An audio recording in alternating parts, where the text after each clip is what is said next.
राधे राधे दोस्तों, जय श्री राम। स्वागत है आपका फिर से आज इस पागल के साथ। आप लोगों से बात शेयर करना चाहता हूँ। आज एक बच्चा था जिसे कुछ परेशानी थी। परेशानी भी ऐसी थी कि वो और परेशान था। जहाँ से उम्मीद वहाँ से ठोकर। जिससे दुआ मांगी उसने लात मारी। राम का नाम लिया, हनुमान का नाम लिया, शंकर का नाम लिया, गुरु का नाम लिया, कहीं से कोई हेल्प नहीं हुई। हल्का गिरा गिरा फिर गिरा फिर गिरा, गिरता गया। तो उसने मुझसे आज एक बात कही कि भगवान नाम की कोई चीज़ नहीं होती, गुरु नाम की कोई चीज़ नहीं होती। ये सब एक आडंबर है, धोखा है, ढोंगपना है। उसके नज़रिए से देखें तो बात सच है, क्योंकि उसे लग रहा है। अब उसके बाद का अगर आंसर दें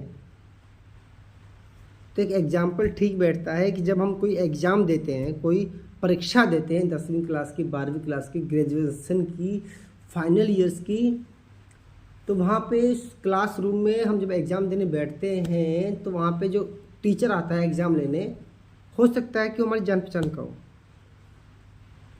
हमें अच्छे से जानता हो, हम उसकी क्लास के बेस्ट स्टूडेंट रहे हों। जो मेरा टीचर बैठा है, मेरा गुरु बैठा है।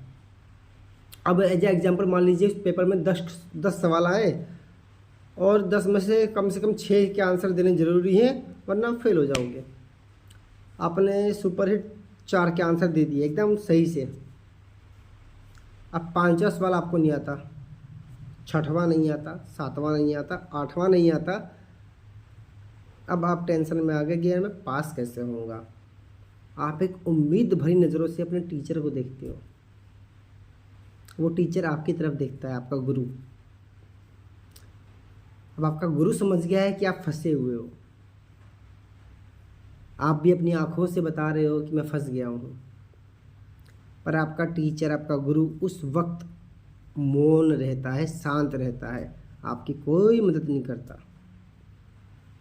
आपको लगता है क्या मेरा गुरु है, ये मेरा टीचर है, ये हेल्प नहीं करेगा तो कौन करेगा।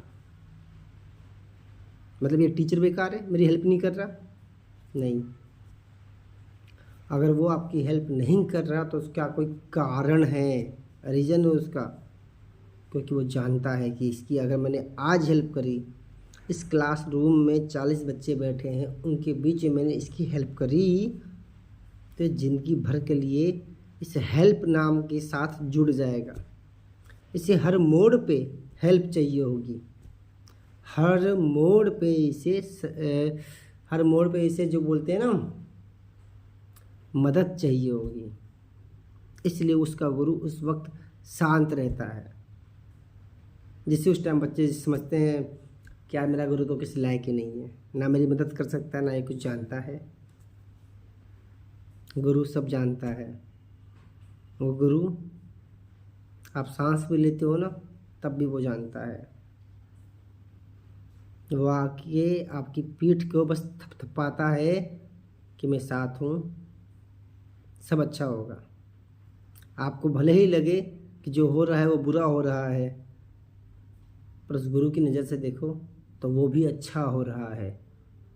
क्या पता आपका फेल होना ही अच्छा है,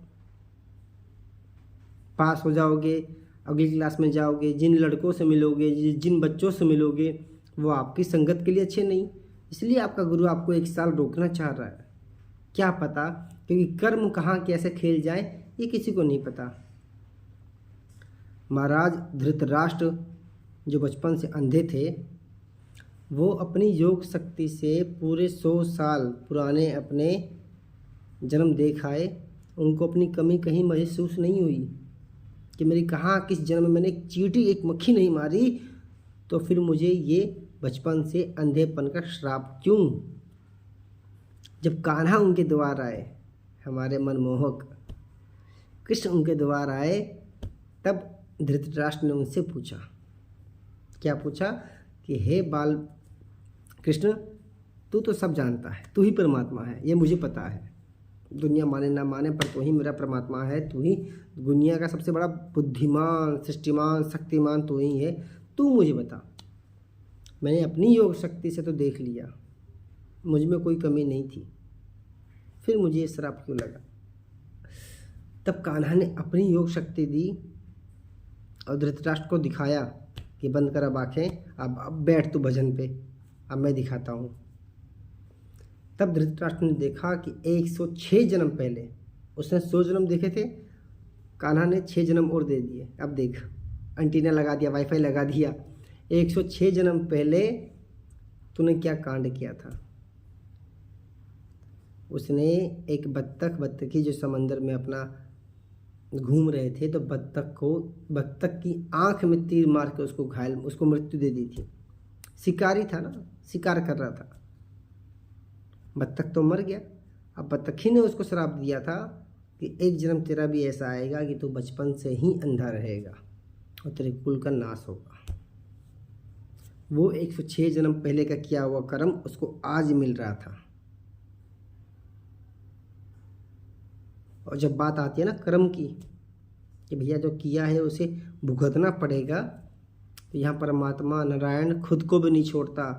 जो राम जी बन के जिसने बाली को मारा था, उसी बाली ने कृष्ण को भी मारा था। तो ये बात भूल जाइए कि कुछ करने की औकात आपकी है। आप किसी की मदद कर रहे हैं, या आपको किसी की मदद चाहिए, या आपने किसी की हेल्प करी, या आपने कोई बिल्डिंग खड़ी कर दी, या अपने माँ बाप को 4 धाम घुमा दिए, आपने अपने बच्चों को प्रिंसिपल बना दिया, आपकी कोई औकात नहीं ये बनाने की।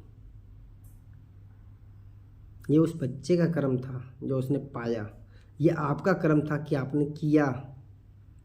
सब कर्मों का खेल है, इससे कोई अनजान नहीं पाया। अब बात करें वही कि गुरु शांत क्यों है, कि गुरु को पता है कल क्या है, इसलिए गुरु आज भी शांत है।